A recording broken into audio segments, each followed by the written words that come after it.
नमस्कार मंडळी. आजचा आपण खास पार्ट 4 घेऊन आलेलो आहोत, ज्यामध्ये या आधीचे पार्ट 3 मध्ये तुम्ही काय पाहिलात तर आपण जे काही लँड प्रिपरेशन केलं, त्यानंतर आपण जे काही बेड प्रिपरेशन केलं आणि त्याच्यानंतरच काय तर आपण सीड सोईंग करून घेतलं.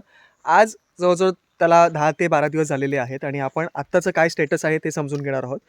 पालक, मुळा, लाल माठ, हिरवा माठ आणि कोथिंबीर ह्या सगळ्या गोष्टींचं आपण सीड सोईंग केलेलं आहे. प्रत्येकाचे 2-2 बेड्स आपण तयार केलेले आहेत.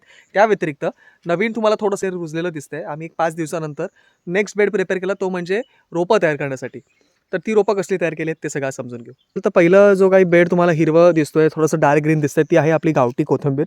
गावठी कोथिंबीरचा एक सुगंध फार वेगळाच असतो आणि तिचा यंदा आम्हाला टचवूड पहिल्यांदाच असा रिझल्ट पाहायला मिळाला, कारण का आम्ही जे काही याआधी प्रॅक्टिसेस करत होतो त्याच्यामध्ये व्यवस्थित रुजवाच होत नव्हता.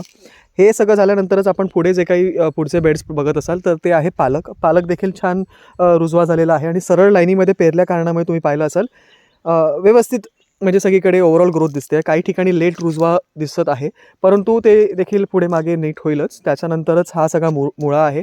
मुळ्याला देखील आज आपण खत टाकून घेतलेलं आहे. मुळा म्हणजेच इतर सगळ्या बेड्सना पण आपण खत टाकून घेतलेलं आहे.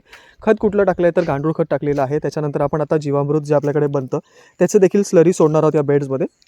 संध्याकाळी आपण पाणी देणार आहोत.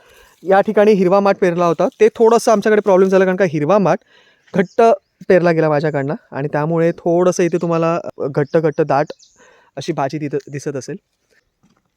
तर मंडळी तुम्ही पाहू शकता, आता आपण हे समोर जे काही हिरवगार दिसतंय त्याच्यावरती आपण खत टाकत आहोत. खत म्हणजे नक्की काय तर आपण ऑर्गॅनिक फार्मिंग करत आहोत. तोंडी बोलत नाही आहोत, तर आपण प्रॅक्टिकली करत आहोत. तर त्यासाठी काय वापरतो तर समोर आपल्याकडे गांडूळ खत जे तयार करतो आपण बागेमध्ये त्याचा वापर करत आहोत.